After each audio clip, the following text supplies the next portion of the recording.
Eu nunca vou esquecer o barulho dos sinos da matriz naquela manhã de domingo em Itapira, quando o som se espalhava pelas ruas de paralelepípedo e parecia chamar a cidade inteira para dentro da igreja. Era como se até os cachorros deitados nas soleiras das casas soubessem que estava na hora da missa. Cresci naquele banco de madeira dura, acompanhando minha mãe de véu na cabeça, enquanto o cheiro de incenso e vela queimando grudava na roupa da gente. Ali era meu refúgio, meu ponto de encontro com Deus e também com a vida da comunidade. Passei décadas servindo naquele espaço, ajudando a montar as barraquinhas da quermesse de Santo Antônio, carregando panelas de canjica e arroz doce para o salão, bordando panos para o altar com linha que eu mesma tingia em casa. Lembro do padre agradecendo no microfone, dizendo que sem as mulheres da paróquia nada aconteceria. A gente se orgulhava de cada detalhe, porque era ali que a vida acontecia. Casamentos, batizados, velórios. A matriz era a alma da cidade, mas foi justamente naquele mesmo lugar, onde dobrei o joelho tantas vezes até sair calo, que ousaram dizer que eu não era digna. Eu, que nunca virei a cara para trabalho, que nunca deixei faltar o pão nos mutirões da igreja. A primeira vez que ouvi, achei que fosse intriga, cochicho de esquina. Mas quando o próprio pastor repetiu em voz alta, com aquele tom de condenação, senti como se arrancassem minha história daquelas paredes. Foi nesse dia que percebi, ou eu ficava calada e morria de vergonha, ou falava e deixava que o mundo desabasse. E foi aí que a coragem me tomou, como se tivesse brotado da terra vermelha do interior, firme e bruta, porque silêncio mantém a gente viva por um tempo, mas é a palavra que liberta. O silêncio na nave da igreja era tão denso que parecia ter peso, uma mortalha de poeira e expectativa que sufocava o ar quente da manhã de domingo em Itapira. Centenas de pares de olhos estavam cravados em duas figuras.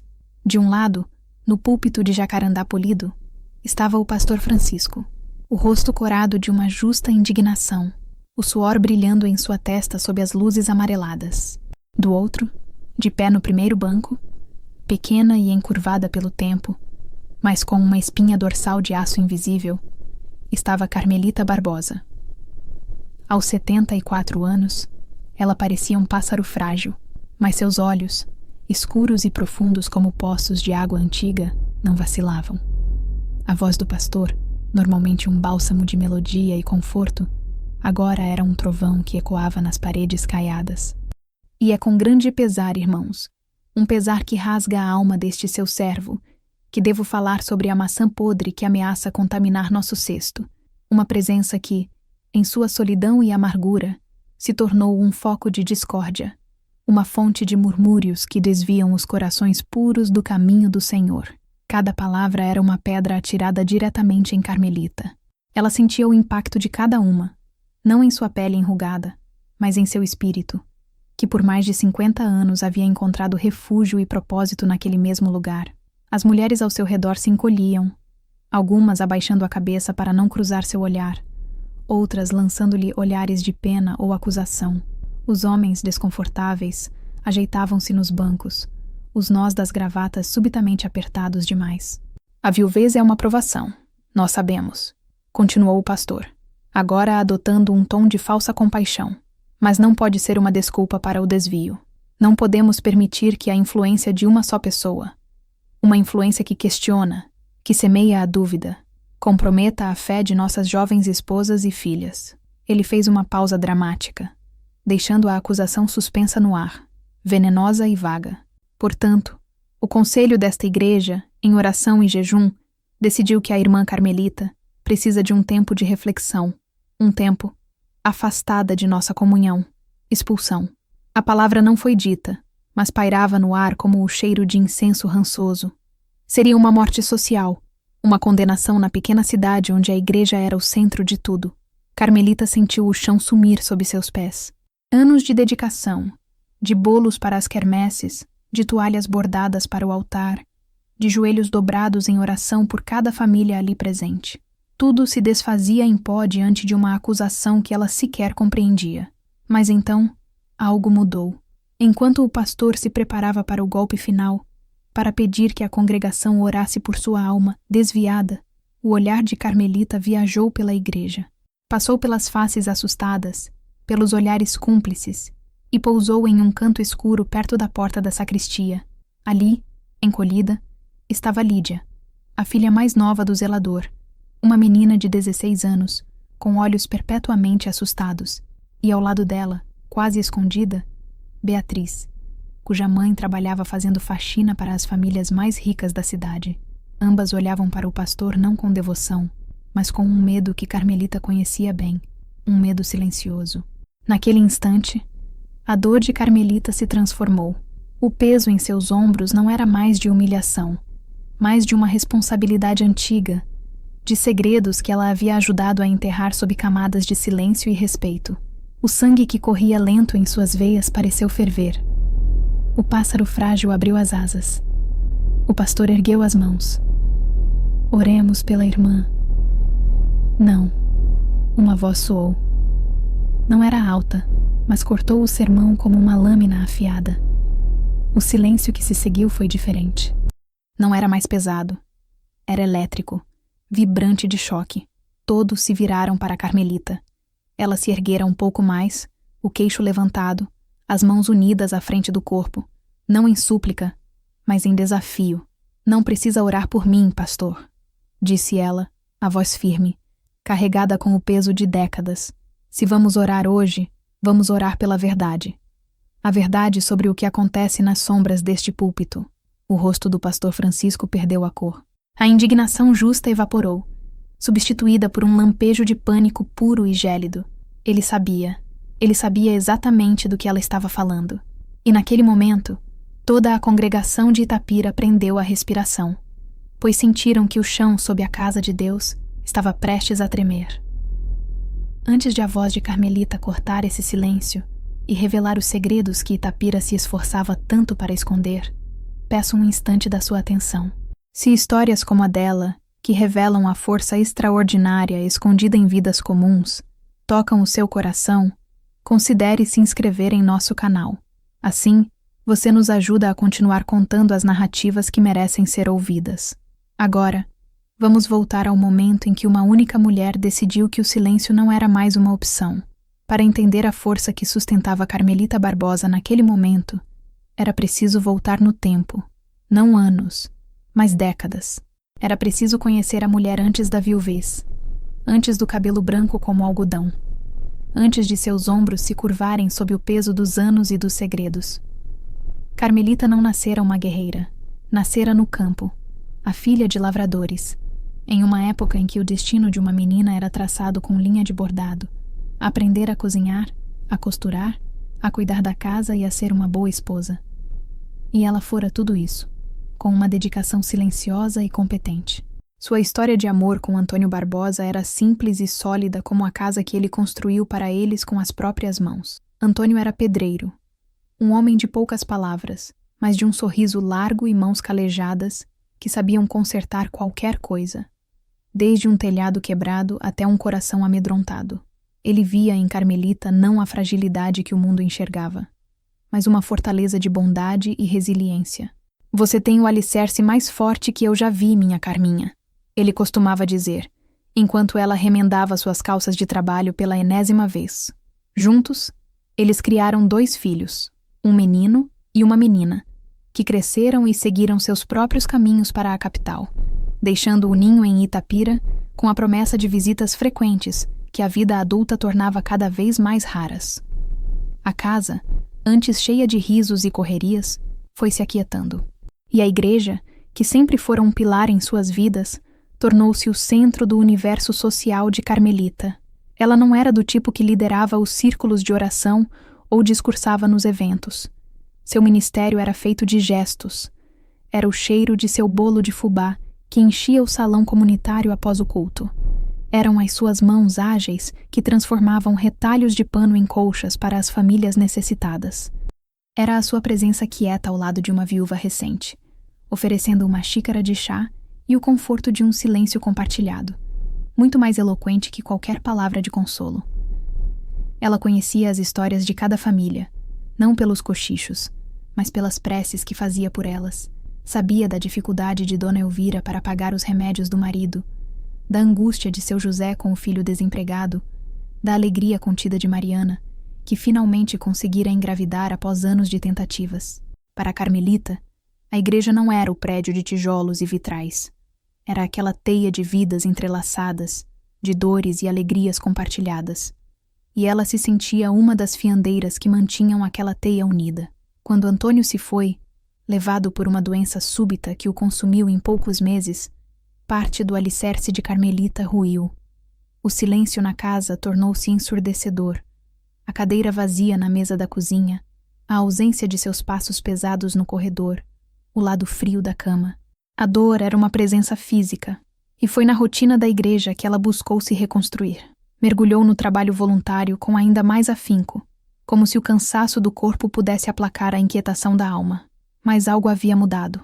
Sem Antônio ao seu lado, um homem respeitado por sua honestidade e trabalho duro, Carmelita passou a ser vista de outra forma.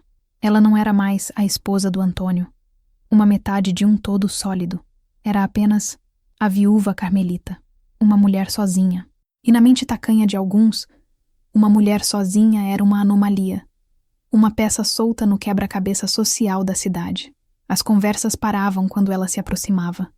Os sorrisos se tornavam mais contidos, tingidos de uma piedade que a ofendia.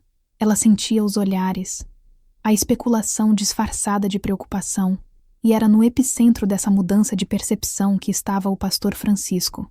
O pastor Francisco chegara a Itapira há cerca de 15 anos, vindo de uma cidade maior do interior. Chegou com uma energia contagiante e uma oratória que cativava até os mais céticos. Era um homem de aparência distinta, na casa dos 50, com cabelos grisalhos impecavelmente penteados e um sorriso que parecia permanentemente gravado no rosto. Suas palavras eram como música, capazes de erguer o espírito dos aflitos e de fazer os mais abastados abrirem suas carteiras para as obras do Senhor. Em pouco tempo, ele revitalizou a comunidade. Reformou o velho templo, organizou eventos de caridade que ganhavam destaque no jornal local e criou programas de apoio para as famílias mais pobres. Ele era visto como uma bênção, um líder enviado por Deus para guiar Itapira. Os homens o admiravam por seu dinamismo e sua aparente sabedoria. As mulheres o reverenciavam, vendo nele um guia espiritual, um confidente para suas angústias mais secretas. Carmelita, como todos os outros, a princípio se sentiu grata pela chegada do novo pastor. Ele trouxe vida nova a uma comunidade que se tornara sonolenta e rotineira. Ela apreciava seus sermões, que falavam de esperança e perdão, e se dedicava com o mesmo afinco de sempre às atividades da igreja. Antônio, ainda vivo na época, era mais cético. Homem que fala bonito demais, a gente tem que olhar o que ele faz quando ninguém está vendo, costumava dizer, com sua sabedoria prática. Carmelita o repreendia gentilmente, dizendo que ele era desconfiado demais. Mas com o tempo, ela começou a notar pequenas dissonâncias na melodia perfeita do pastor. Havia um brilho em seu olhar quando falava com os empresários mais ricos da cidade. Uma deferência que parecia mais interesseira do que humilde. Havia uma forma sutil de diminuir as opiniões das mulheres mais velhas do conselho, sempre com um sorriso paternalista, tratando suas preocupações como zelo excessivo ou falta de visão. E havia algo mais.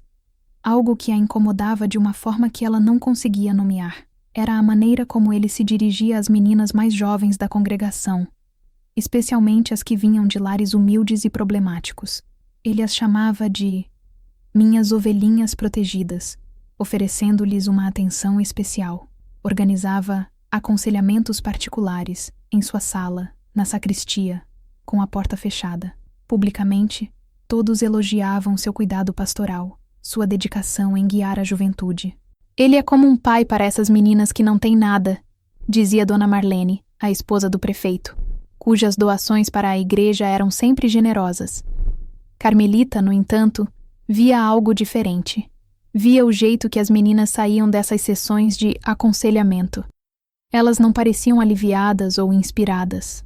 Pareciam confusas. Algumas tinham um brilho de vergonha nos olhos, outras uma rigidez defensiva. E o pastor, ao sair, tinha sempre o mesmo sorriso sereno, mas seus olhos eram frios, calculistas, como os de um jogador que acaba de fazer uma jogada estratégica. Antônio estava certo. Era preciso olhar o que ele fazia quando achava que ninguém estava vendo.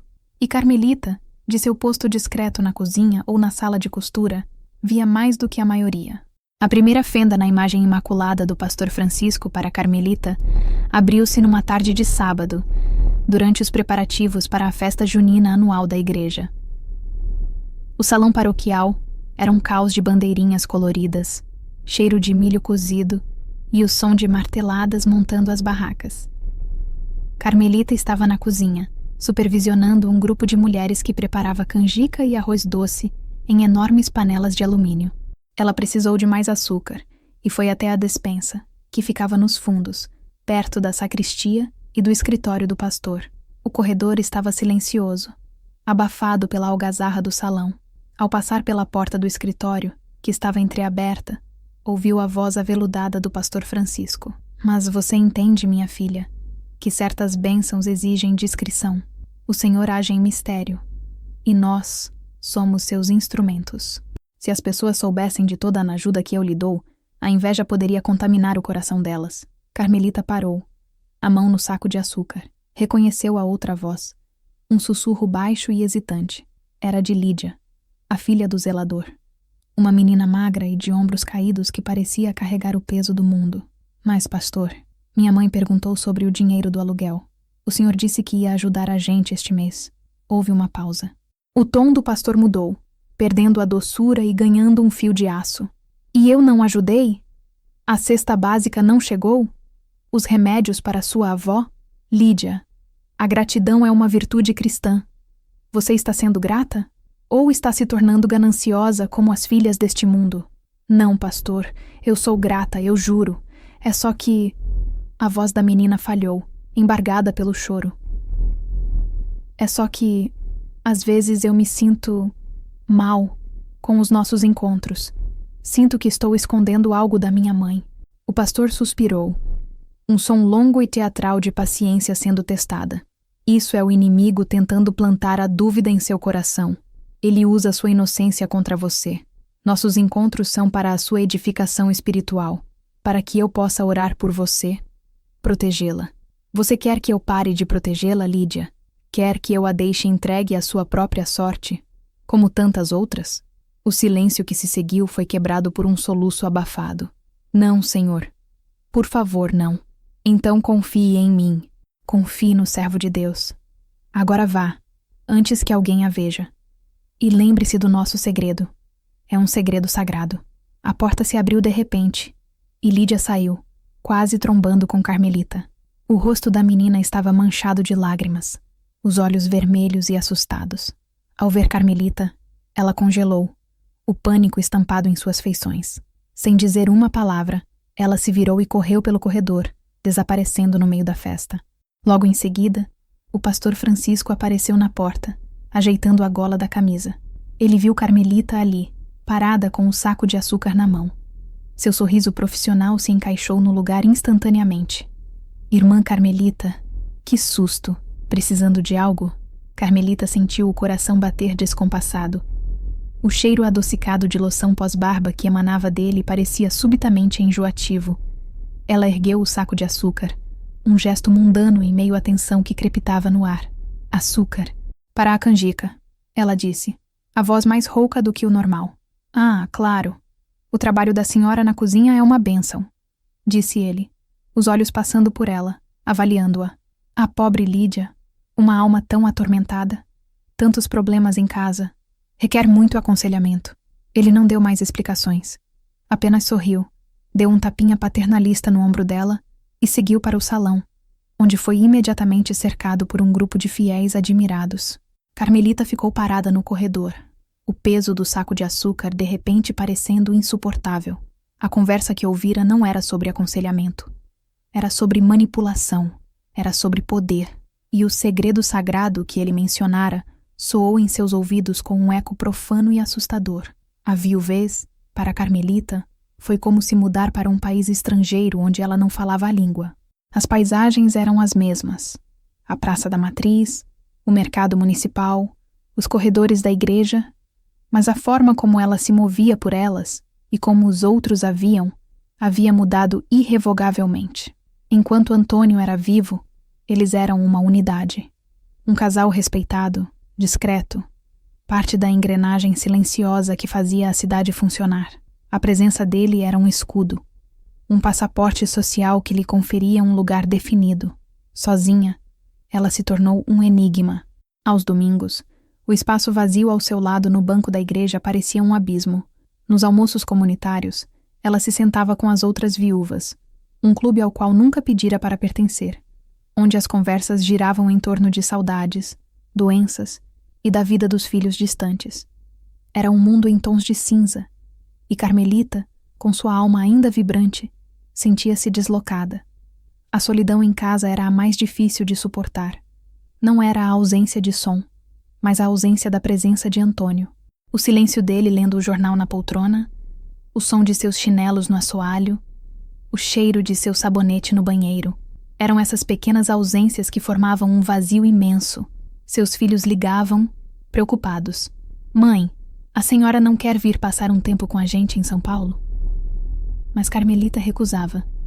Itapira era seu lar, o lugar onde suas raízes estavam fincadas, onde cada esquina guardava uma memória de sua vida com Antônio. Deixar a cidade seria como abandonar a ele uma segunda vez. Essa vulnerabilidade recém-descoberta não passou despercebida. As pessoas, muitas vezes com boas intenções, a tratavam com uma delicadeza que a infantilizava. A senhora precisa de ajuda com as compras, dona Carmelita. Deixe que eu levo essa panela pesada para a senhora. Ela agradecia, mas por dentro se ressentia. Não estava inválida. Estava de luto. Foi nesse terreno fértil de solidão e mudança que as sementes da desconfiança do pastor Francisco começaram a brotar. Ele, mestre em ler as fragilidades humanas, percebeu a mudança no status de Carmelita. Ela não era mais protegida pela sombra de um marido respeitado. Era uma mulher independente, observadora e, o mais perigoso de tudo, silenciosa. Ele começou a visitá-la, sob o pretexto de oferecer conforto espiritual.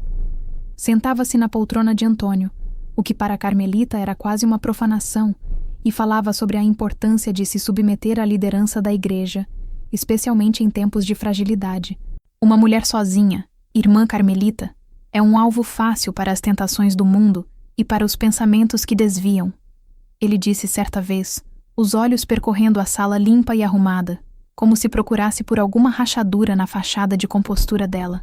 É por isso que a comunhão, a obediência à direção espiritual, é tão vital. Carmelita apenas servia o café, o bule firme em suas mãos. Ela ouvia mais do que falava, e seu silêncio parecia desconcertá-lo. Ela não se derramava em lágrimas, não pedia conselhos desesperados, apenas o observava por cima da borda da xícara, e ele não gostava do que via naqueles olhos. Não via uma ovelha dócil, mas uma sentinela. Aos poucos, os cochichos começaram. Carmelita anda tão calada, tão arredia. Dizem que ela mal fala com as pessoas. Desde que Antônio se foi, ela se fechou no mundo dela. As fofocas, como ervas daninhas, eram regadas sutilmente pelo próprio pastor, que em suas conversas com os membros mais influentes da igreja, expressava sua preocupação com a irmã viúva. Ele estava construindo uma narrativa.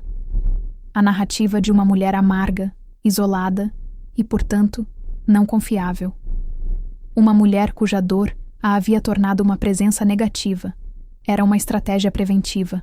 Caso ela decidisse falar sobre o que via e ouvia, quem acreditaria nela? A pobre viúva desequilibrada ou o amado e carismático servo de Deus? Carmelita sentia a rede se fechando ao seu redor, mas ainda não compreendia a extensão do plano que estava sendo traçado contra ela.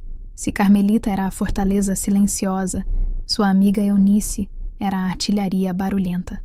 Eunice, também viúva, mas de um temperamento completamente diferente, era uma mulher de risada fácil, língua afiada e uma desconfiança saudável por qualquer um que se dissesse santo demais. As duas eram amigas desde a juventude, um contraponto perfeito uma para a outra.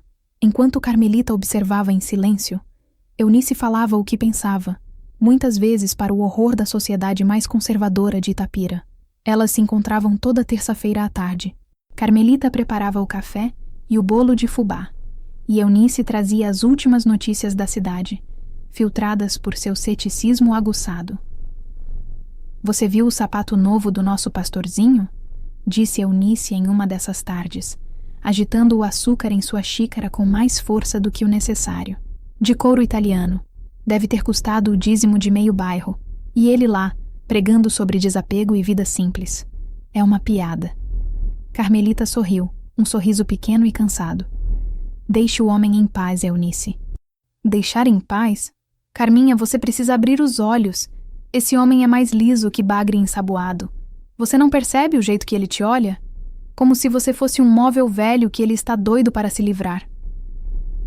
A observação de Eunice atingiu um ponto sensível. Ele só está preocupado. Acha que eu estou muito sozinha. Preocupado. Eunice bufou, quase derramando o café. Ele está com medo. Medo de você. Você não é como as outras beatas que babam quando ele abre a boca. Você olha, você pensa. E gente que pensa é perigosa para gente como ele. Ele não quer ninguém no rebanho que possa apontar que o pastor está comendo a melhor parte da lã. Eunice se inclinou para a frente, a voz baixando para um tom mais sério. E tem outra coisa. A minha neta, a Cláudia, me contou. Ela disse que a amiga dela, a Beatriz, anda estranha. A menina faz parte daquele grupinho de protegidas do pastor. Outro dia, a Cláudia viu o pastor dando um presente para ela, escondido, atrás da igreja. Um perfume caro.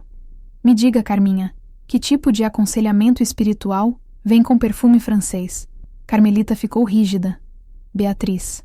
A outra menina que ela vira encolhida na igreja, ao lado de Lídia. O nome conectou mais um ponto no padrão perturbador que se formava em sua mente. Ele pode estar apenas sendo gentil, Carmelita argumentou, mais para convencer a si mesma do que a amiga. A família da menina é pobre.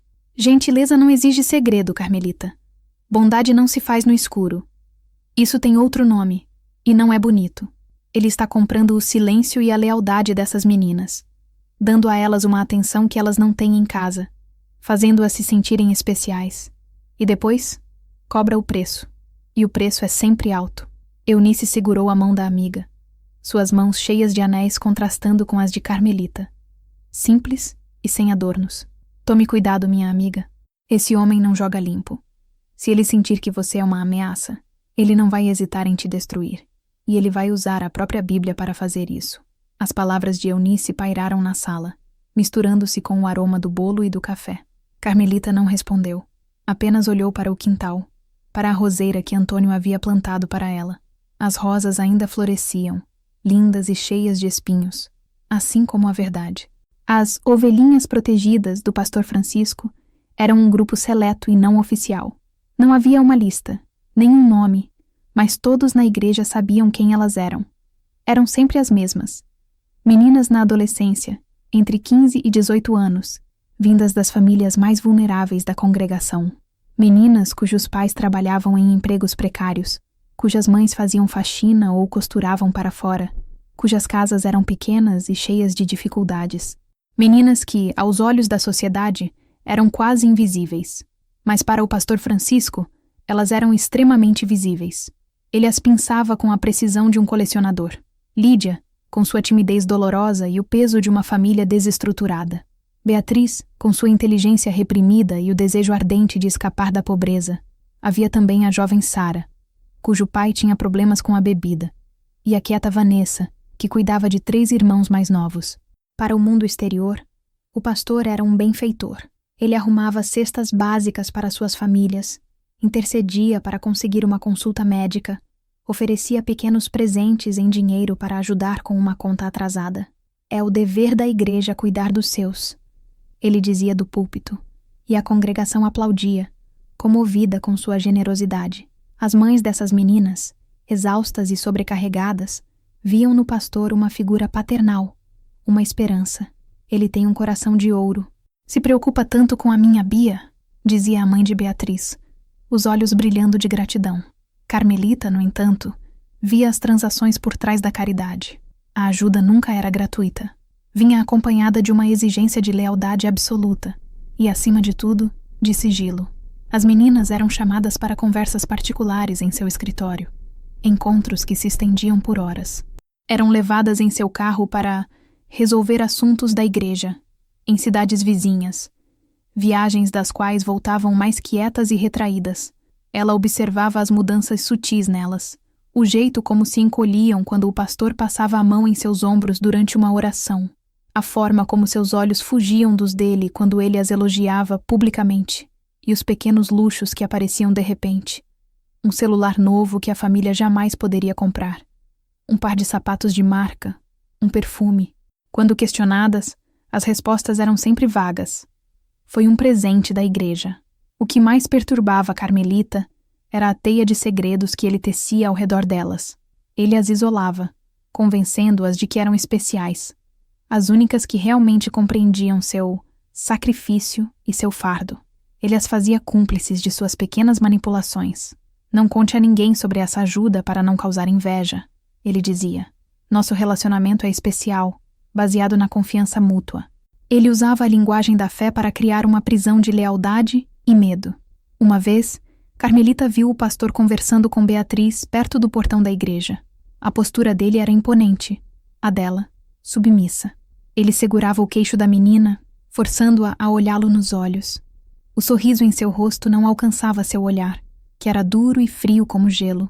Ele disse algo em voz baixa, e Beatriz apenas assentiu, os ombros tensos. Quando ele se afastou, a menina ficou parada por um longo momento, o rosto pálido, antes de se virar e ir embora apressadamente, como se fugisse de algo. Carmelita sentiu um calafrio. Aquilo não era cuidado pastoral. Era controle, era posse, e a caridade que todos aplaudiam era apenas a isca na armadilha. Numa quarta-feira chuvosa, o grupo de costura da igreja, liderado por Carmelita, se reuniu no salão anexo. Elas estavam confeccionando enxovais para bebês de famílias carentes. O som das máquinas de costura se misturava ao barulho da chuva batendo nas janelas de vidro. No meio da tarde, Carmelita percebeu que havia acabado a linha branca, essencial para as fraldas que estavam fazendo. Eu vou buscar no armário da sacristia, ela anunciou para as outras senhoras, levantando-se com a agilidade que desmentia sua idade. A sacristia era um cômodo grande e antigo, com cheiro de madeira, cera e livros velhos. Conectava-se diretamente ao escritório do pastor. O armário de suprimentos ficava na parede oposta à porta do escritório. Enquanto Carmelita procurava pela linha, ouviu a porta se abrir. O pastor Francisco saiu, seguido por Lídia. Desta vez, a expressão da menina não era de tristeza ou medo, mas de uma raiva contida. Seus punhos estavam cerrados ao lado do corpo, e seu rosto jovem estava contraído em uma máscara de desafio e humilhação. Eu não vou fazer isso, pastor, disse ela, a voz baixa, mas vibrando de intensidade. Não é certo. O pastor olhou ao redor, certificando-se de que estavam sozinhos, sem perceber a presença de Carmelita no canto escuro, parcialmente escondida por uma arara de vestes litúrgicas. Não seja tola, menina. Ele sibilou, o sorriso paternal completamente ausente. Certo é o que eu digo que é certo. Você acha que a sua opinião importa? Você acha que alguém acreditaria em você? Uma menina como você, contra um homem de Deus como eu? Minha mãe confia no Senhor. Lídia retrucou, as lágrimas brilhando em seus olhos, mas sem cair. O Senhor está usando a fé dela, a nossa necessidade. Ele a interrompeu, dando um passo à frente, invadindo seu espaço pessoal. Eu estou ajudando vocês? Ou você já se esqueceu de quem pagou a conta do hospital da sua avó? Quem impede o seu pai de ser despejado todo santo mês? A gratidão, Lídia, é uma via de mão dupla. Ele estendeu a mão e tocou o rosto dela. Um gesto que deveria ser de carinho, mas que pareceu ameaçador. Não me force a retirar a minha bênção da sua família. Seria uma pena. Lídia recuou como se tivesse sido queimada. O desafio em seu rosto se desfez, substituído pelo desespero e pela derrota. Ela olhou para ele com uma mistura de ódio e pavor. Foi então que o pastor virou a cabeça e seus olhos encontraram os de Carmelita. Por uma fração de segundo, a máscara caiu completamente. Ela viu em seu rosto a surpresa, a fúria e o cálculo frio de quem é pego em flagrante. Mas ele era rápido. Em um piscar de olhos, a expressão se suavizou. O sorriso profissional voltou, embora um pouco forçado. Irmã Carmelita, a senhora aqui, ele disse, a voz excessivamente jovial. Lídia e eu estávamos apenas tendo uma conversa séria sobre seu futuro. Essa juventude sabe como é, cheia de dúvidas. Ele colocou um braço protetor ao redor dos ombros de Lídia, que se enrijeceu ao seu toque. Mas estamos no caminho certo, não é, minha filha? Lídia não respondeu. Apenas olhou para o chão, o corpo tremendo sutilmente. Carmelita segurava o carretel de linha branca com tanta força que seus nós dos dedos estavam brancos. Ela olhou para Lídia, depois para o pastor. Não havia nada de paternal naquele homem. Havia apenas um predador que se disfarçava de pastor. Eu encontrei a linha, disse Carmelita, a voz neutra, mas os olhos fixos nos dele, deixando-o saber que ela tinha ouvido, que ela sabia. Ela se virou e saiu da sacristia sem dizer mais nada. O silêncio que deixou para trás era mais acusador do que qualquer grito. E ela sabia, com uma certeza gelada, que a partir daquele momento, ela não era mais apenas uma observadora. Ela era uma testemunha. E para o pastor Francisco, testemunhas eram problemas que precisavam ser eliminados. O almoço comunitário mensal era o ápice da vida social da igreja. As mesas compridas eram montadas no salão, cobertas com toalhas de plástico floridas, e o ar se enchia com o aroma de frango assado, maionese e conversas animadas. Era o palco perfeito para a troca de informações, para a consolidação de alianças e para o exercício sutil do poder. E naquele domingo, um mês após o incidente na sacristia, Carmelita sentiu que o palco havia sido montado contra ela. Ela chegara cedo, como sempre, trazendo sua famosa torta de frango, cuja receita era um segredo guardado a 7 chaves. Mas, ao contrário dos outros meses, quando era recebida com abraços e elogios antecipados, a recepção foi notavelmente fria. As mulheres que normalmente a ajudavam a encontrar um lugar na mesa de comidas pareceram subitamente ocupadas. Ela acabou colocando sua travessa em um canto, ao lado das saladas menos populares. Durante o almoço, ela se sentou em sua mesa habitual, com Eunice e outras viúvas, mas sentia os olhares. Eram rápidos, furtivos, seguidos de sussurros e cabeças que se juntavam. Ela podia quase ouvir os fragmentos das conversas. Tão amarga. Pastor está tão preocupado. Diz que ela questiona tudo. A esposa do pastor, uma mulher de aparência frágil e sorriso perpétuo, passou pela mesa de Carmelita e, em vez de parar para conversar como de costume, apenas lhe deu um aceno rápido e distante, como se Carmelita tivesse alguma doença contagiosa. Era uma desfeita pública, um sinal claro para todos os outros. Carmelita Barbosa estava caindo em desgraça. O ápice da operação de isolamento veio com o discurso do pastor Francisco. Após o almoço, ele se levantou, bateu com um garfo em um copo para pedir silêncio e começou a falar. Meus amados irmãos, que alegria ver esta casa cheia, esta família unida. Ele começou, o sorriso radiante abrangendo todo o salão. Ele falou sobre os projetos da igreja, agradeceu às doadoras, e então seu tom ficou mais sério. Mas como em toda família, às vezes enfrentamos desafios internos. O inimigo, irmãos, é astuto. Ele não ataca apenas de fora. Muitas vezes, ele planta suas sementes de discórdia e amargura dentro de nossos próprios corações. Ele usa a tristeza, a solidão, a perda e as transforma em veneno. Um veneno que nos faz questionar a liderança que Deus instituiu, que nos faz ver maldade onde há apenas cuidado, que nos faz espalhar sussurros em vez de louvores. Ele não mencionou o nome de Carmelita, mas não precisava. Cada par de olhos no salão se voltou para ela. Era uma execução pública, habilmente disfarçada de exortação espiritual. Ele a estava pintando como uma mulher ferida e perigosa, cuja dor a havia transformado em uma inimiga da fé. Carmelita sentiu o rosto queimar. Ela olhou para a sua torta de frango, da qual mal haviam se servido. Era um símbolo de tudo o que ela representava para aquela comunidade. Nutrição, cuidado, tradição. E agora estava sendo rejeitada, assim como ela. Eunice, sentada ao seu lado, pegou sua mão por baixo da mesa. Não dê a ele esse gosto, Carminha. Mantenha a cabeça erguida. Carmelita respirou fundo. Ela encontrou o olhar do pastor Francisco do outro lado do salão. Ele a observava, um brilho de triunfo em seus olhos. Ele estava testando-a, empurrando-a para um canto, esperando que ela recuasse, se calasse, desaparecesse. Mas o que ele não sabia era que, ao tentar isolá-la, ele estava apenas temperando o aço de sua resolução. Ele a estava transformando de uma testemunha silenciosa em uma adversária. E ela não iria a lugar nenhum. Naquela noite, incapaz de dormir, Carmelita se levantou e foi até a pequena oficina que Antônio mantinha nos fundos da casa. O cheiro de serragem, graxa e madeira ainda pairava no ar, um fantasma de seu cheiro. Ela passou os dedos pela superfície áspera da bancada de trabalho, onde as ferramentas dele ainda estavam dispostas em uma ordem meticulosa. Cada martelo, cada chave de fenda, cada serrote tinha uma história. Sua mente viajou para uma tarde de verão, muitos anos antes. Seu filho, então, um menino de 10 anos, havia quebrado o braço ao cair de uma goiabeira. Ele estava em casa, choroso e frustrado, enquanto as outras crianças brincavam na rua. Antônio o levara para a oficina. Carmelita os observou da porta. Antônio não fez um discurso sobre ser cuidadoso. Em vez disso, pegou um pequeno bloco de madeira e, com o filho observando atentamente, começou a entalhar.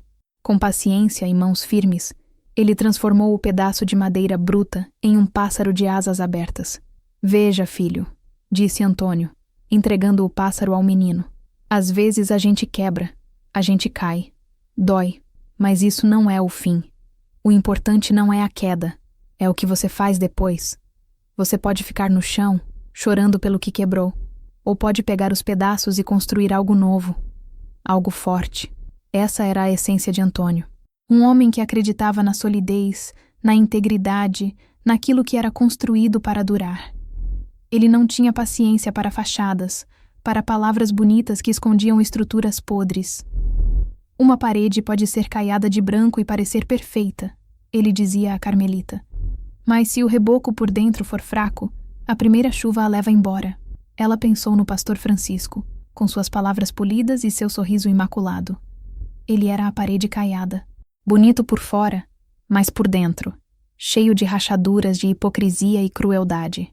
E ela, com sua fé simples e direta, ensinada mais pelos gestos de Antônio do que pelos sermões na igreja, sabia que aquela estrutura não podia se sustentar. Lembrar-se de Antônio deu-lhe força. O amor deles não fora construído sobre segredos ou manipulações, mas sobre respeito mútuo e uma honestidade que às vezes era dura, mas sempre verdadeira. Ele a ensinara a valorizar o que era real. E o que estava acontecendo na igreja não era real. Era uma farsa. Uma peça de teatro onde um homem faminto por poder usava a fé das pessoas como seu palco. Carmelita pegou uma pequena plaina de madeira, a superfície lisa e gasta pelo uso. Sentiu o peso dela em sua mão. Antônio usava aquela ferramenta para alisar as arestas, para remover as farpas, para revelar a verdadeira beleza da madeira por baixo da casca.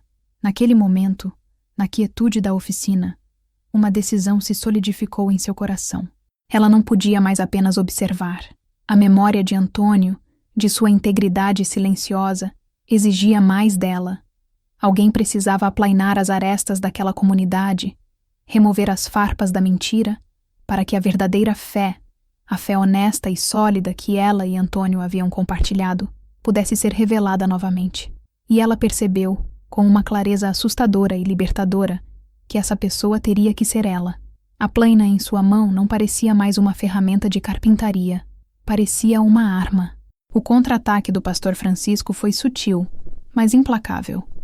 Ele sabia que uma confrontação direta com Carmelita seria arriscada. Ela era, afinal, uma figura conhecida e, para muitos, ainda respeitada. Então, ele optou por uma guerra de atrito, usando sua arma mais poderosa, o púlpito. No domingo seguinte ao almoço comunitário, o tema do sermão foi A Serpente no Jardim. Com uma habilidade retórica impressionante, ele teceu uma parábola sobre uma comunidade feliz e piedosa, um verdadeiro jardim do Éden, que é ameaçado não por um inimigo externo, mas por uma serpente que se esconde entre as flores. A serpente, irmãos, nem sempre se parece com uma serpente. Ele bradou, a voz carregada de emoção. Às vezes, ela tem a aparência da piedade. Às vezes, ela usa a máscara da experiência e da idade. Ela não ataca com um bote direto. Oh, não. Ela é mais astuta. Ela sussurra. Ela lança a semente da dúvida. Será que Deus realmente disse isso? Ela pergunta. Será que o líder que Deus colocou sobre nós é realmente quem diz ser? Ele andava de um lado para o outro do púlpito, os olhos varrendo a congregação. Carmelita, sentada em seu banco, sentia o peso de cada palavra, a direção de cada olhar que se desviava para ela por uma fração de segundo. Ele estava a transformando em um monstro bíblico, uma figura de traição e maldade. A serpente se alimenta da amargura. Ele continuou, a voz baixando para um tom confidente e triste. Ela encontra um coração ferido pela perda, endurecido pela solidão, e ali faz seu ninho. E de lá espalha seu veneno, tentando fazer com que todos se sintam tão infelizes e desconfiados quanto ela. Cuidado, amados. Cuidado com os sussurros nos cantos. Cuidado com os olhares que julgam. Expulsem a serpente de seus corações e de sua comunidade, antes que ela envenene todo o jardim. Ao final do sermão, o ar na igreja estava carregado. As pessoas olhavam para Carmelita com uma nova desconfiança, algumas até com medo. A parábola havia sido eficaz. Ele não a acusara de nada específico, o que a impedia de se defender. Como se defender de uma metáfora? Ele a havia encurralado em uma armadilha teológica. Nos dias que se seguiram, o veneno fez efeito. Pessoas que antes a cumprimentavam na rua agora atravessavam para o outro lado. No mercado, a caixa, uma jovem da igreja, mal olhou em seu rosto. Uma vizinha com quem ela trocava receitas há anos, de repente parou de responder aos seus bom dia. O isolamento era agora quase completo. Apenas Eunice permanecia firme ao seu lado, furiosa. Canalha, usando a palavra de Deus para difamar uma mulher decente. Se eu não tivesse medo de ir para o inferno, juro que riscava a pintura do carro dele. Mas Carmelita, embora ferida, não se deixou abater. A agressividade do ataque do pastor apenas confirmava seus medos. Um homem inocente não precisaria de táticas tão baixas. Um homem inocente não precisaria transformar uma viúva de 74 anos em uma serpente demoníaca. Ele estava com medo, e o medo o tornava descuidado. Ela só precisava esperar pela oportunidade certa, pela prova irrefutável que transformaria os sussurros dele em um grito de culpa. A oportunidade veio de uma forma inesperada. Numa tarde de quinta-feira, Carmelita estava cuidando de seu jardim quando viu Lídia passando apressadamente pela rua. A menina caminhava de cabeça baixa, o corpo encolhido, como se quisesse se tornar invisível. Por um impulso, Carmelita a chamou. Lídia, minha filha, espere um pouco. Lídia parou, sobressaltada. Por um momento, pareceu que ia correr, mas algo no tom de voz calmo de Carmelita a fez hesitar. Carmelita abriu o portão de sua casa.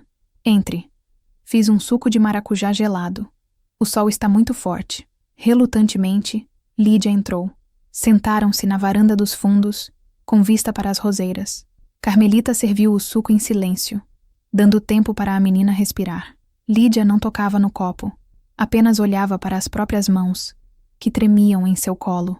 Ele me proibiu de falar com a senhora. Lídia sussurrou finalmente, a voz quase inaudível. Disse que a senhora é uma má influência, que quer destruir a igreja. Carmelita assentiu lentamente. E você acredita nele?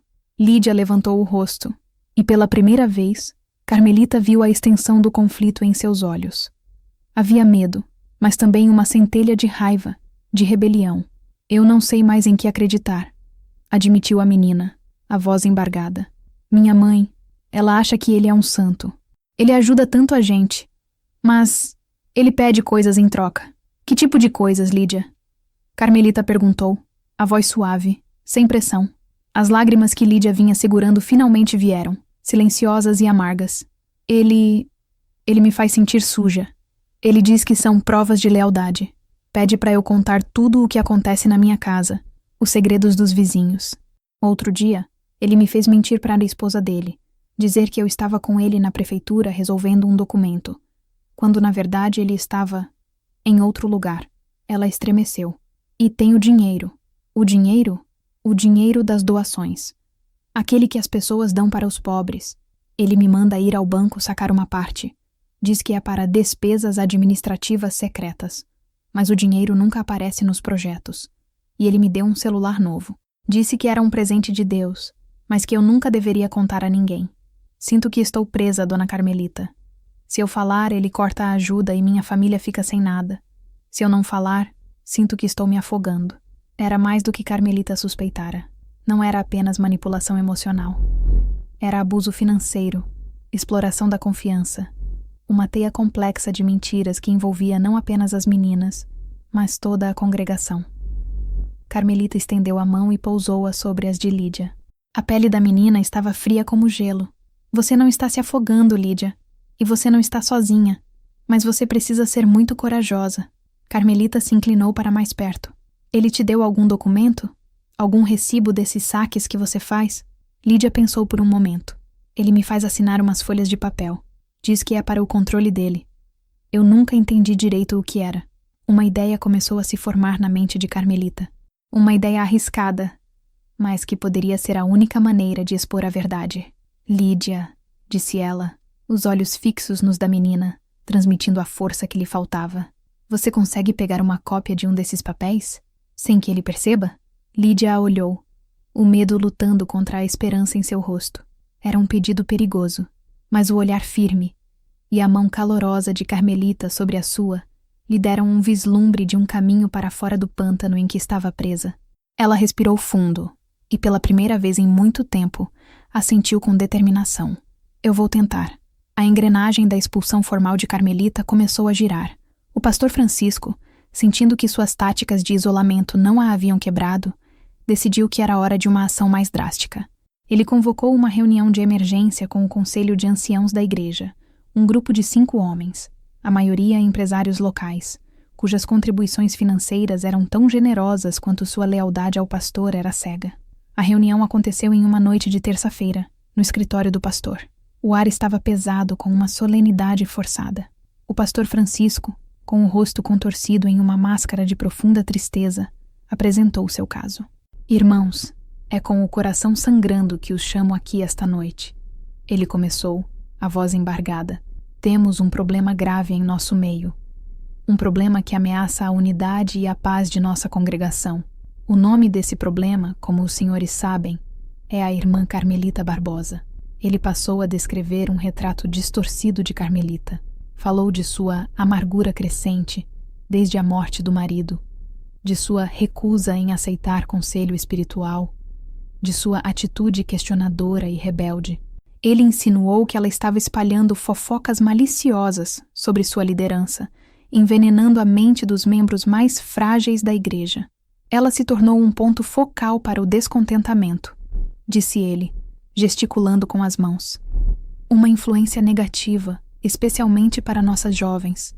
Tenho tentado, com toda a paciência e amor cristão, trazê-la de volta ao caminho, mas ela rejeita todas as tentativas. Seu coração se endureceu. Os anciãos, homens acostumados a tomar decisões no mundo dos negócios, ouviam com semblantes graves.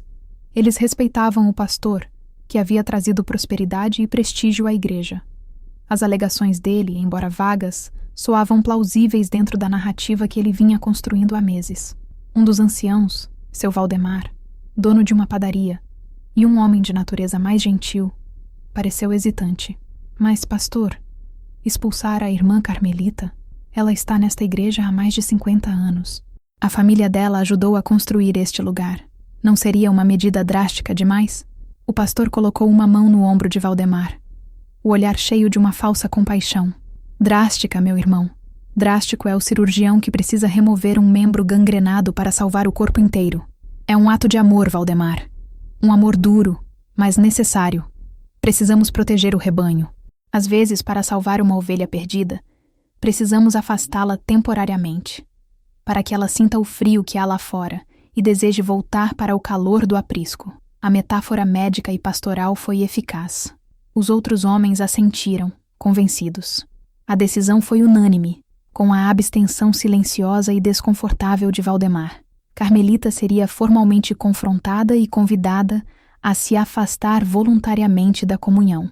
Se ela recusasse, a expulsão seria anunciada publicamente no domingo seguinte. Eles não sabiam que, enquanto selavam o destino de Carmelita em uma sala com cheiro de livros e hipocrisia, a muitos quarteirões de distância, a jovem Lídia, com as mãos trêmulas, aproveitava um momento em que o pastor estava ocupado para tirar uma foto com seu celular de um dos recibos que ele a forçava a assinar. O documento, que ela não compreendia totalmente, detalhava um saque de uma quantia considerável da conta de obras de caridade da igreja, com a justificativa de assistência confidencial. A foto, um pequeno arquivo digital, era uma bomba-relógio. E o tempo estava correndo. A tarefa de entregar o ultimato à Carmelita coube a seu Valdemar. O pastor, em sua astúcia, sabia que enviar o ancião mais brando tornaria a mensagem ainda mais cruel. Pareceria um ato de misericórdia, não de agressão. Na sexta-feira à tarde, o carro de Valdemar parou em frente à casa de Carmelita. Ele saiu do veículo lentamente, ajeitando o paletó, o rosto vincado de desconforto. Ele parecia um homem a caminho de seu próprio velório. Carmelita o viu chegando pela janela da cozinha. Ela não se surpreendeu. Sentia que algo assim estava por vir. Abriu a porta antes que ele batesse, o rosto sereno. Seu Valdemar. Que surpresa. Entre, por favor. O café acabou de passar. A cordialidade dela o desarmou. Ele entrou, tirou o chapéu e sentou-se na cadeira que ela lhe ofereceu, parecendo pequeno e deslocado na cozinha arrumada. Carmelita serviu o café em silêncio, a mão firme. Dona Carmelita, ele começou, a voz rouca, sem conseguir olhá-la nos olhos. Eu venho em nome do conselho da igreja. Eu imagino que sim, disse ela, sentando-se à sua frente. Pode falar, Valdemar. Somos velhos conhecidos. Não precisa de rodeios. Encorajado pela sua franqueza, ele expôs a decisão do conselho. Falou das preocupações do pastor, da necessidade de proteger a unidade da igreja, da esperança de que um tempo afastada a faria refletir. Ele usou todas as palavras suaves e eufemismos que o pastor lhe ensinara, mas a mensagem era brutalmente clara. Eles querem que eu saia. Carmelita resumiu, sem emoção na voz. Que eu abandone o lugar onde fui batizada, casada e onde chorei a morte do meu marido. Valdemar finalmente levantou os olhos e eles estavam marejados. Carmelita, me perdoe, eu não concordei com isso. Mas os outros, eles seguem o pastor cegamente. Eu tentei argumentar, mas eu fui voto vencido. Eu sei, Valdemar. Você é um homem bom, disse Carmelita, e sua gentileza pareceu feri-lo mais do que qualquer acusação. Mas um homem bom que permite que coisas ruins aconteçam em seu nome deixa de ser tão bom assim. Ele se encolheu com a verdade daquelas palavras. O que a senhora vai fazer? Carmelita olhou pela janela, para a rua tranquila de Itapira. O sol da tarde pintava o céu de laranja e rosa. Antônio sempre dizia que você não conserta um telhado quebrado se escondendo da chuva no porão. Você sobe lá e arruma, mesmo que haja risco de queda. Ela se virou para ele, os olhos escuros brilhando com uma nova luz. Diga ao pastor e ao conselho que eu estarei na igreja no domingo, no meu lugar de sempre, e que eu não vou me afastar voluntariamente. Valdemar se levantou, o rosto pálido. Ele entendeu a implicação. Ela estava desafiando-os. Estava forçando o confronto público. Carmelita, por favor, não faça isso. Ele vai te humilhar na frente de todos. Talvez, disse ela, um pequeno sorriso enigmático nos lábios. Ou talvez a humilhação seja para outra pessoa. Obrigada pela visita, Valdemar. E pelo aviso. Ele saiu da casa dela abalado. Sabia que não estava apenas entregando uma mensagem. Estava testemunhando o prelúdio de uma tempestade que poderia destruir a igreja que ele amava. E ele não sabia de que lado deveria ficar. A noite de sábado foi a mais longa da vida de Carmelita. A casa, normalmente um refúgio de paz, parecia cheia de fantasmas e ecos. Cada rangido do assoalho, cada assobio do vento lá fora, soava como uma pergunta. Você tem certeza? Ela tentou rezar, mas as palavras não vinham. Seus joelhos, acostumados ao genuflexório da igreja, sentiam-se estranhos no chão frio de seu próprio quarto. A quem ela deveria dirigir suas preces? Ao Deus que o pastor Francisco dizia representar, um Deus de regras rígidas, segredos e punições? Ou ao Deus que ela conhecera através do amor de Antônio, um Deus de bondade, verdade e justiça? Sentou-se na poltrona da sala, o álbum de fotografias da família no colo, folheou as páginas amareladas, as imagens em preto e branco de uma vida inteira, ela no dia do casamento, jovem e cheia de sonhos. Antônio segurando o primeiro filho, o rosto brilhando de um orgulho desajeitado. Piqueniques no parque, festas de aniversário, a formatura da filha. Em cada foto, a igreja estava presente no fundo. Batismos, primeiras comunhões, casamentos. Era o fio que costurava a colcha de retalhos de sua existência. E agora, queriam arrancar esse fio. Queriam dizer que ela não pertencia mais àquele lugar. O medo, um companheiro que ela mantivera à distância, veio visitá-la. Medo da humilhação pública, de se tornar uma pária em sua própria cidade. Medo de perder os últimos laços que a conectavam à sua comunidade.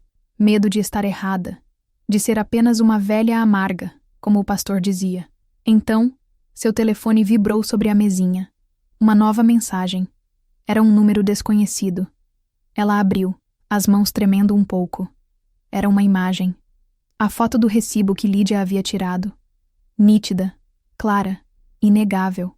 E abaixo da imagem, uma única frase. Estou com a senhora. Beatriz. Carmelita olhou para a tela do celular por um longo momento. Beatriz. A outra menina. Lídia não estava sozinha. E agora, Carmelita também não estava. A mensagem era mais do que uma prova. Era um ato de coragem de uma jovem aterrorizada. Uma coragem que ecoava e fortalecia a sua. O medo recuou, substituído por uma calma fria e determinada. A dúvida se dissipou. Ela não estava lutando por si mesma. Estava lutando por Lídia, por Beatriz e por todas as outras meninas que o pastor havia silenciado com sua caridade envenenada. Estava lutando pela memória de Antônio e pela integridade de sua própria fé. Ela fechou o álbum de fotos, levantou-se e foi para a cozinha. Colocou água para ferver e preparou um chá de camomila. Enquanto o vapor subia, ela olhou para o seu reflexo no vidro escuro da janela. Viu uma mulher velha, com rugas que contavam histórias de risos e lágrimas. Mas por trás da fragilidade da idade, viu a mesma força que a fizera criar 2 filhos, enterrar um marido e enfrentar a vida de cabeça erguida. O pastor a subestimara. Todos a subestimaram. Amanhã, eles descobririam o erro que cometeram. A manhã de domingo nasceu clara e impiedosa, o sol de Itapira já lançando um calor que prometia um dia abafado. Carmelita se vestiu com um cuidado que não tinha há anos. Escolheu seu melhor vestido, um floral de cores discretas que Antônio gostava, e prendeu o cabelo branco em um coque arrumado. Não se enfeitou com joias, apenas com a aliança de casamento que nunca tirara do dedo. Ao se olhar no espelho, não viu uma vítima, mas uma mulher se preparando para a batalha. A caminhada até a igreja era um ritual de quase 60 anos. Ela conhecia cada rachadura na calçada, cada casa, cada jardim, mas naquela manhã, tudo parecia diferente. O mundo parecia mais nítido, os sons mais altos. Era como se seus sentidos estivessem aguçados pela iminência do confronto. As pessoas que passavam por ela a caminho da igreja reagiam de maneiras diversas. Alguns, os mais leais ao pastor, viravam o rosto ostensivamente.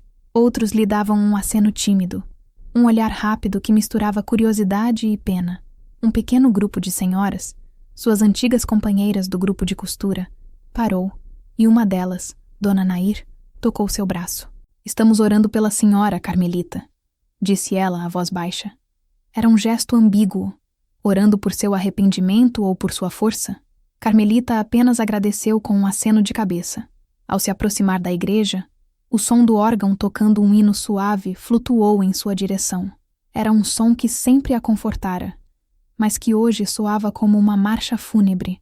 Ela parou por um instante em frente à grande porta de madeira, respirando fundo o cheiro de flores e cera de vela. Sentiu o peso da decisão sobre seus ombros. Ainda havia tempo para recuar, para voltar para casa e aceitar a derrota silenciosa. Mas então, ela pensou em Lídia e Beatriz. Pensou no recibo em seu celular. Pensou no sorriso presunçoso do pastor Francisco. E pensou em Antônio dizendo: «Você não foge de uma parede que precisa ser derrubada, Carminha. Você pega a marreta». Ela subiu os degraus, a espinha ereta. Ao entrar na nave, as conversas cessaram. Um silêncio constrangedor se instalou enquanto todos os olhos se voltavam para ela. Ignorando os olhares, ela caminhou pelo corredor central, seus passos ecoando no silêncio. Não foi para o fundo, nem para os lados. Foi para o seu lugar de sempre. O primeiro banco, bem na frente do púlpito. Ela se sentou, abriu seu inário e esperou.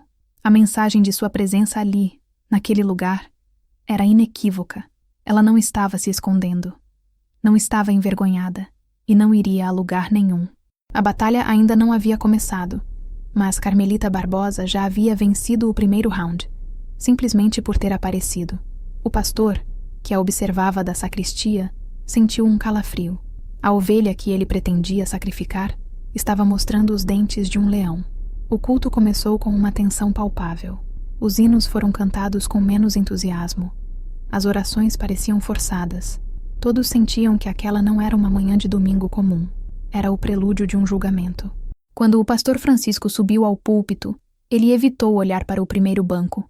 Seus olhos varreram o resto da congregação, buscando o apoio de seus seguidores. Ele começou o sermão com uma voz trêmula, que tentava disfarçar com uma falsa solenidade. O tema, como Valdemar previra, era a disciplina na igreja. A igreja, meus irmãos, é como um corpo. Ele começou, citando as escrituras. E quando um membro adoece, todo o corpo sofre.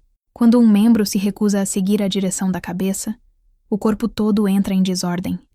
E às vezes, por amor ao corpo, a cabeça precisa tomar decisões difíceis. Ele prosseguiu por 20 minutos, construindo seu caso contra um inimigo sem nome, mas claramente identificado. Falou de orgulho, de rebeldia, da recusa em se submeter à autoridade ungida por Deus. Falou de como o silêncio teimoso e a crítica velada podiam ser mais destrutivos do que o pecado aberto. Carmelita ouvia a tudo, imóvel. Cada palavra era uma distorção, uma inversão da verdade. Ele a acusava de orgulho, quando ele próprio era a encarnação da arrogância. Acusava-a de semear discórdia, quando era ele quem dividia a comunidade com suas manipulações. Era uma performance magistral de projeção psicológica, e a maior parte da congregação, condicionada a aceitar sua palavra como divina, absorvia tudo. Finalmente, ele chegou ao clímax. Seu rosto se tornou uma máscara de dor e relutância. E é por isso, com o coração partido, que preciso tratar de um assunto doloroso. Temos em nosso meio uma irmã a quem amamos, mas cujo coração se desviou. Uma irmã que, em sua dor, permitiu que a raiz da amargura crescesse e ameaçasse sufocar as plantas saudáveis ao seu redor. Agora, ele olhou diretamente para Carmelita. Seus olhos eram frios e duros. Tentamos o aconselhamento. Tentamos a exortação privada. Oferecemos o caminho da reconciliação. Mas tudo foi rejeitado. Ele fez uma pausa. O silêncio na igreja era absoluto. Podia-se ouvir a respiração coletiva da congregação. Portanto, o conselho desta igreja, em oração e jejum, decidiu que a irmã Carmelita Barbosa precisa de um tempo de reflexão. Um tempo afastada de nossa comunhão, até que seu coração se arrependa e ela se submeta novamente à ordem e à paz desta casa. A sentença foi proferida. A humilhação pública estava completa. Ele esperava que ela chorasse, que saísse correndo, que se encolhesse em vergonha. Ele esperava a vitória, mas Carmelita não se moveu. Ela apenas o encarou, o rosto impassível.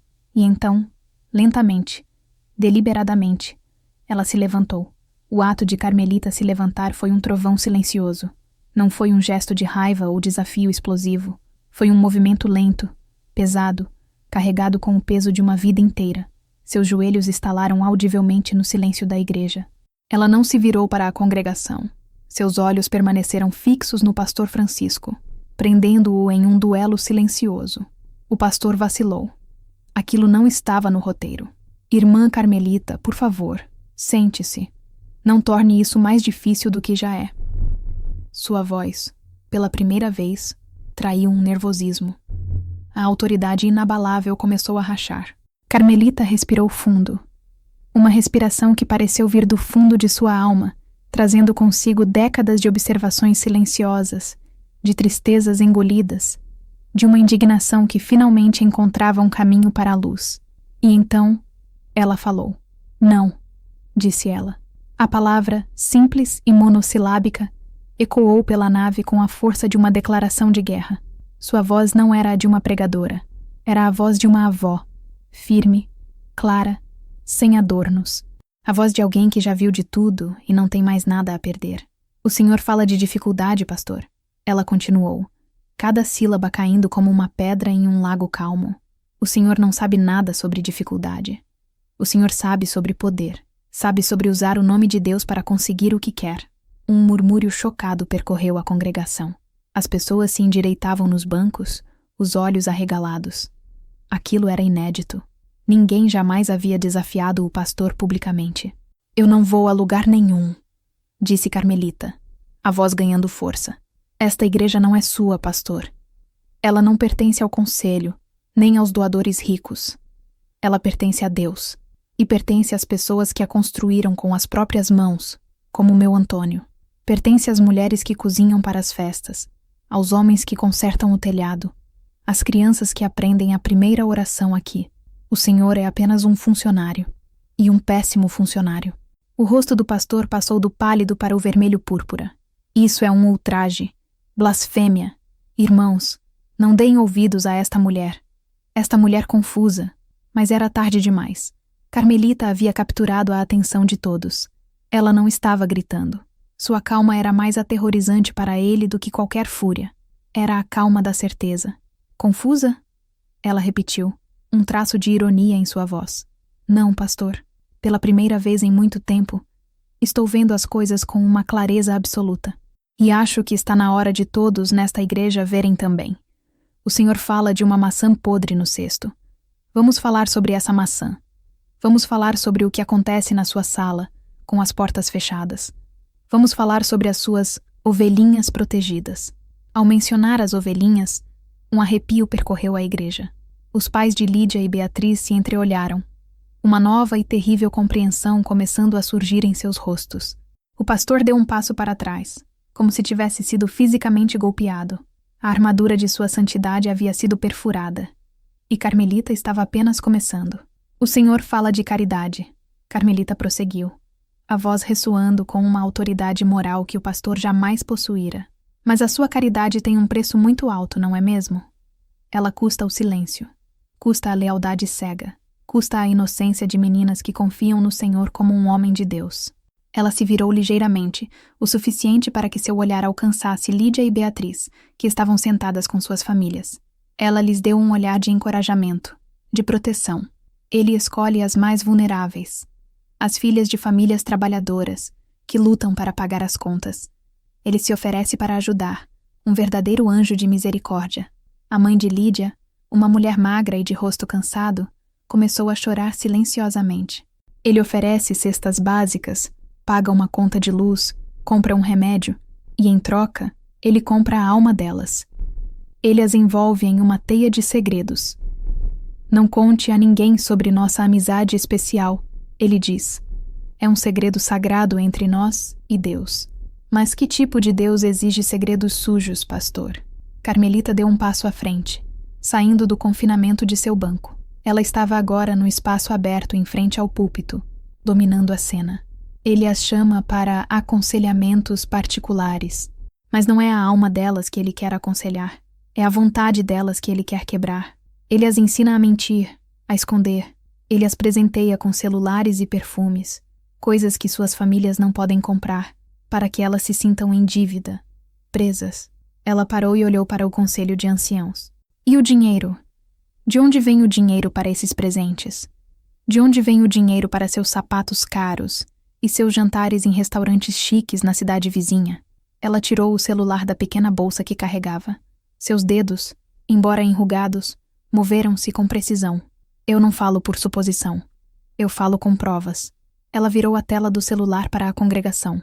Não era grande o suficiente para que todos vissem os detalhes, mas a imagem de um documento oficial, com a assinatura do pastor, era clara. Isto é uma cópia de um recibo de saque. Um saque de milhares de reais da conta de caridade da igreja. A justificativa? Assistência confidencial. Mas eu pergunto, assistência a quem, pastor? Confidencial por quê? Porque o dinheiro não foi para os pobres? Porque foi para o seu bolso? O silêncio na igreja era agora o silêncio do choque absoluto, da revelação que destrói um mundo. O pastor Francisco olhava para o celular na mão de Carmelita como se fosse uma serpente de verdade. Sua boca se abria e fechava, mas nenhum som saía. A parede caiada de branco estava rachando, e o reboco podre por dentro estava exposto para todos verem. O Senhor quis me expulsar porque eu sei a verdade, concluiu Carmelita, a voz agora calma, mas cortante. O Senhor me chamou de serpente, mas a única serpente neste jardim, pastor, é o Senhor, que se enrola na Bíblia para dar o bote em ovelhas indefesas. O eco das últimas palavras de Carmelita pairou no ar, pesado e irrefutável. O silêncio que se seguiu não foi de expectativa, mas de assimilação. Era o silêncio de uma centena de pessoas reavaliando anos de fé, confiança e admiração. A realidade de quem o pastor Francisco realmente era desabou sobre eles, não como uma chuva suave, mas como uma avalanche, soterrando a imagem do líder piedoso sob uma montanha de mentiras e manipulação. Os rostos na congregação eram um mosaico de emoções. Havia o choque incrédulo nos rostos de muitos, a dificuldade em conciliar o homem que eles admiravam com o monstro que Carmelita descrevia. Havia a raiva começando a ferver nos olhos dos pais, que agora olhavam para suas filhas com uma nova e terrível preocupação. Havia a vergonha no rosto dos anciãos, que perceberam que haviam sido peões em seu jogo sujo. E havia um medo crescente nos olhos daqueles que eram seus cúmplices mais próximos, os que sabiam de partes da verdade e escolheram ignorá-la. O pastor Francisco estava congelado no púlpito. O sangue havia sumido de seu rosto, deixando-o com uma palidez cadavérica. O suor que antes brilhava em sua testa agora escorria por suas têmporas em gotas grossas. Sua boca se movia, mas as palavras não se formavam. A oratória fluida, a confiança inabalável, a aura de santidade. Tudo se desfez em um instante. O que restou foi apenas um homem pequeno, patético, exposto em sua fraude. Ele olhou para a congregação, buscando um aliado, um olhar de apoio, mas não encontrou nenhum. Os olhos que antes o fitavam com adoração, agora o encaravam com desprezo, com desilusão, com uma fúria fria. Ele era um rei nu, e todos podiam ver sua vergonha. Seu Valdemar, o ancião de coração mole, levantou-se lentamente, o rosto uma mistura de tristeza e resolução. Ele olhou para Carmelita, um pedido de desculpas silencioso em seus olhos, e depois se virou para o pastor. Sua voz, quando falou, era baixa, mas carregava o peso de uma sentença. Francisco, é verdade? A pergunta simples, direta, quebrou o feitiço. Não era mais uma acusação de uma velha amarga. Era um questionamento de um de seus próprios pares. O pastor tentou responder. É um mal-entendido. Uma mentira. Ela está me caluniando. Mas sua voz não tinha convicção. Era o balbucio de um homem derrotado. A negação era tão fraca, tão oca, que soou como uma confissão. O silêncio se quebrou, não com um grito, mas com um soluço. O soluço veio da mãe de Beatriz. Ela se levantou, uma mulher pequena e trabalhadora que sempre olhara para o pastor com reverência. Agora, seus olhos queimavam de uma dor e fúria que ninguém jamais vira nela. Mentira? Ela gritou, a voz rasgando o silêncio. Então, por que minha filha tem pesadelos há meses? Por que ela chora noites inteiras e não quer mais vir à igreja que ela tanto amava? O que o Senhor fez com a minha filha, seu monstro? Seu grito de dor foi a faísca que incendiou o rastilho de pólvora. O pai de Lídia, um homem grande e quieto, levantou-se ao lado da esposa. Ele não gritou, apenas olhou para o pastor. E seu olhar era uma promessa de um acerto de contas que não aconteceria ali, mas que era inevitável. Então, outra mulher se levantou. O meu dízimo... Eu dei o dinheiro que ia usar para comprar os óculos do meu filho, porque o senhor disse que era para a obra missionária. Era para isso? Para os seus luxos? Um homem no fundo se manifestou. E a doação anônima para a reforma do telhado do asilo? O senhor que administrou. O telhado continua com goteiras. As acusações começaram a chover de todos os lados. Pequenas peças de um quebra-cabeça que agora se encaixava perfeitamente. Um presente que nunca chegou ao destinatário. Uma promessa de ajuda que nunca se concretizou. Uma conta da igreja que nunca foi explicada. Cada voz era um prego no caixão da reputação do pastor Francisco. As mães, em particular, formaram uma frente unida. Elas se aproximaram umas das outras, abraçando a mãe de Beatriz, a mãe de Lídia. O medo que as mantivera em silêncio havia se transformado em uma fúria protetora. Elas olhavam para o pastor não mais como um guia espiritual, mas como um predador que havia ameaçado suas crias. O conselho de anciãos, vendo a rebelião completa, finalmente se moveu. 2 deles, os mais pragmáticos, subiram os degraus do púlpito, não para defender o pastor, mas para contê-lo. Um deles pegou o microfone. "Irmãos, por favor, calma", disse ele, a voz tensa. Este assunto será devidamente investigado. Pastor Francisco, por favor, nos acompanhe até o escritório." A frase era um eufemismo polido para "você está acabado". A revolta silenciosa das mães e a coragem de uma única avó haviam provocado um terremoto. A igreja de Itapira jamais seria a mesma. Carmelita, de pé em meio ao caos que criara, observava tudo com uma tristeza serena. Ela não sentia triunfo, apenas o alívio doloroso de uma cirurgia necessária. A ferida estava aberta, exposta. Agora, a cura poderia começar. O pastor não resistiu. A luta havia saído dele. Com os 2 anciãos flanqueando-o, ele desceu do púlpito, não como um líder, mas como um prisioneiro. Ele não olhou para ninguém, o rosto uma máscara de cera, os olhos fixos no chão. A congregação abriu caminho para ele, um corredor de silêncio e desprezo. Ninguém disse uma palavra, mas o peso de seus olhares era uma condenação mais alta que qualquer grito. Eles o levaram para o escritório, e a porta se fechou. O som do clique da fechadura pareceu selar um capítulo na história da cidade. Ninguém sabe ao certo o que foi dito naquela sala. As conversas que se seguiram foram abafadas, tensas, mas o resultado foi visto por todos. Menos de 1 hora depois, o carro do pastor Francisco foi visto saindo apressadamente de sua casa, com malas visíveis no banco de trás. Sua esposa, uma figura pálida e fantasmagórica, estava no banco do passageiro. Eles não se despediram de ninguém, simplesmente desapareceram. Nos dias seguintes, a notícia se espalhou por Itapira como fogo em palha seca. A história contada na igreja foi recontada, amplificada, distorcida e, finalmente, assentada em uma versão próxima da verdade. O homem que fora o pilar moral da cidade era, na verdade, um farsante, um manipulador que se aproveitava dos mais fracos. A fuga foi sua confissão final. Se houvesse qualquer dúvida sobre as acusações de Carmelita, a partida covarde do pastor as dissipou completamente. Ele não ficou para lutar, para se defender, para limpar seu nome. Ele correu, como um ladrão na noite, deixando para trás uma comunidade em frangalhos, uma fé abalada e as vidas que ele havia manipulado. A igreja ficou fechada no domingo seguinte. Uma placa na porta dizia: "Fechado para reflexão e oração. A casa de Deus, o centro da vida da cidade, estava de luto por sua própria inocência perdida." O silêncio que emanava de suas paredes era o silêncio de um vácuo, de uma traição profunda que levaria muito tempo para cicatrizar. O pastor havia escapado da justiça dos homens, mas não do julgamento da comunidade que ele havia enganado.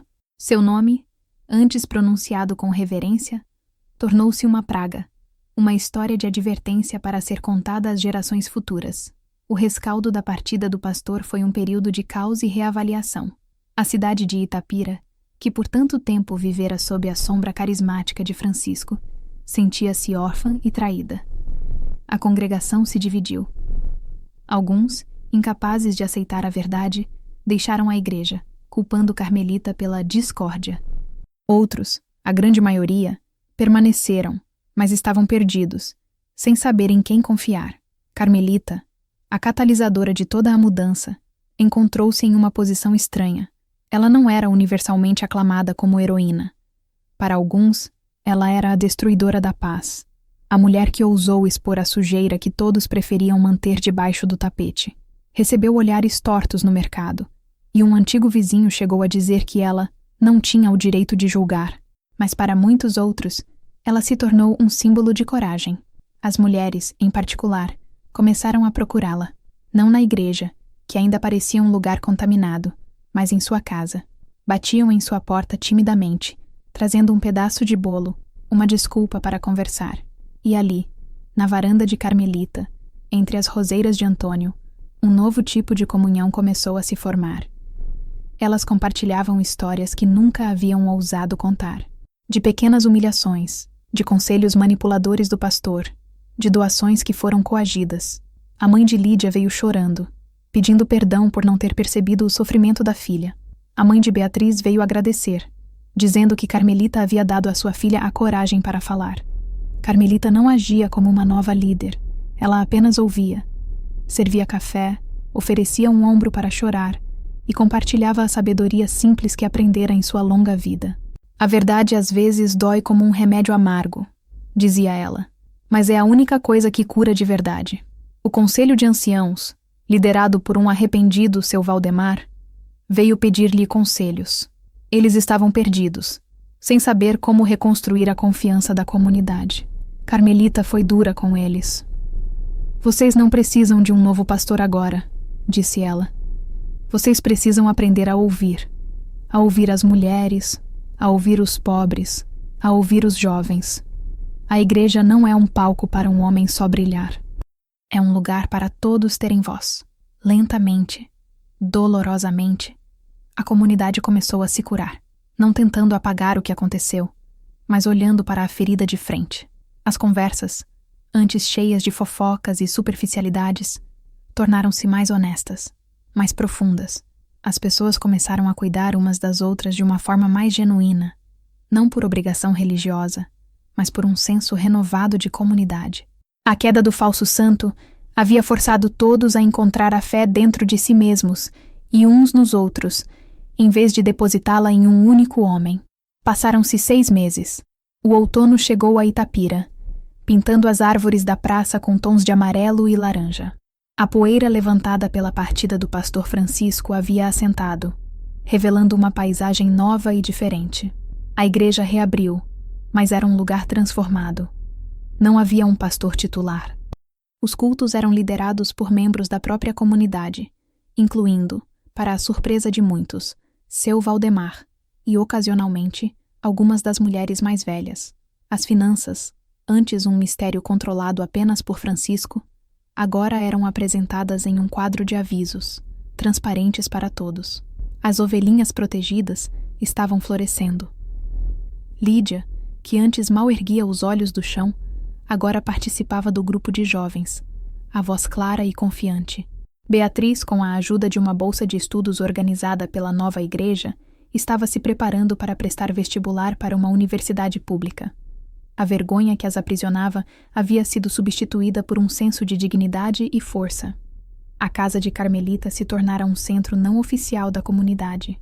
Sua varanda era o novo confessionário, a nova sala de aconselhamento. As pessoas não iam até ela em busca de milagres ou palavras grandiosas, mas de bom senso, de uma perspectiva honesta, de um bolo de fubá feito com carinho. Ela se tornara a matriarca relutante da cidade, uma rocha de integridade a quem todos podiam se agarrar. Seus filhos, ao saberem de toda a história, vieram visitá-la, cheios de orgulho e preocupação. Mãe, a senhora é incrível, mas não acha que deveria descansar? Vir morar com a gente? Seu filho perguntou. Carmelita sorriu e olhou ao redor, para seu jardim, para a rua tranquila, para a vizinha que lhe acenava do outro lado da rua. Meu lugar é aqui, meu filho. Meu trabalho ainda não acabou. Ela não havia destruído a igreja, como alguns temiam. Ela a havia forçado a se reinventar, a se tornar algo mais verdadeiro e mais forte. Ao expor a podridão, ela permitiu que algo novo e saudável crescesse no lugar. Descobriu que a fé não precisava de um púlpito de jacarandá ou de um homem de palavras bonitas. A fé podia ser encontrada na honestidade de um aperto de mão, na partilha de uma xícara de café, na coragem de defender o que é certo, não importando o custo. Numa tarde de domingo, o sol se pondo no horizonte, Carmelita estava sentada em sua cadeira de balanço na varanda. O ar estava perfumado, com o cheiro das rosas e da terra molhada pela chuva da tarde. Ela bebericava um chá, observando o movimento calmo da rua. Eunice estava sentada ao seu lado, fazendo crochê. Você está quieta hoje, Carminha. No que tanto pensa? Carmelita sorriu. Um sorriso genuíno que iluminava as rugas ao redor de seus olhos. Estava pensando no Antônio. Ele sempre dizia que o alicerce é a parte mais importante de qualquer construção. Ninguém vê, mas é o que sustenta tudo. Acho que nossa cidade perdeu o alicerce por um tempo. Mas agora, acho que estamos construindo de novo, em terreno mais firme. Uma jovem passou pela calçada e acenou para ela com um sorriso. Era Sara, Outra das meninas que o pastor costumava proteger. Ela parecia mais leve, mais feliz. Carmelita não se sentia uma heroína. Sentia-se apenas uma mulher que havia feito o que precisava ser feito. Ela havia honrado a memória de seu marido, protegido sua comunidade e, mais importante, sido fiel a si mesma. A paz que sentia não era a paz do silêncio, mas a paz da verdade. A paz de saber que sua voz, antes silenciada, havia finalmente encontrado seu poder e seu propósito. Ela não ganhou um púlpito, nem um título, nem reconhecimento formal, mas ganhou algo muito mais valioso: o respeito de sua comunidade e a tranquilidade de sua própria consciência. A velha senhora do primeiro banco, que todos subestimaram, havia ensinado a uma cidade inteira que a coragem não tem idade e que a dignidade não é algo que se pede, mas algo que se afirma.